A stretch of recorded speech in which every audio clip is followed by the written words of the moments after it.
I need to tell you something that most people don't understand, and honestly, I didn't fully understand it myself until a few years ago. The war zone was peaceful for me. I know that's how that sounds.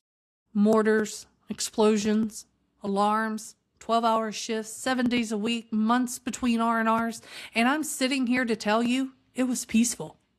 I found peace in a war zone. That's ironic to me, but it was, and here's why. And this is the part that I didn't figure out until much later. I didn't know I had ADHD back then. I had no idea. Nobody told me. Nobody caught it. It wasn't even on my radar. But a few years ago, when I finally got diagnosed, so many things clicked into place. And one of the biggest things that clicked was this.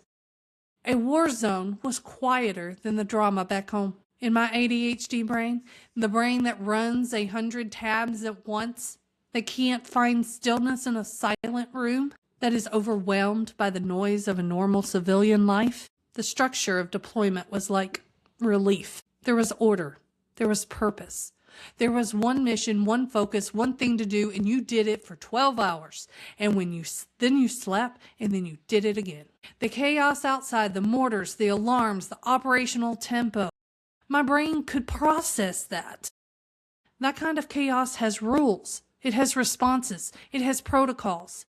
You hear the alarm, you respond. It's clear, it's concrete. But the drama back home, the relationship stuff, the emotional chaos, the uncertainty of does he still love me? And is my marriage okay? And all of the invisible noise that comes with the civilian life, that was the chaos in my brain that my brain couldn't handle. That was the noise I couldn't organize. So yeah, there were bad things that happened in the war zone. There was a morning when a female soldier had a miscarriage in a latrine, and I was there.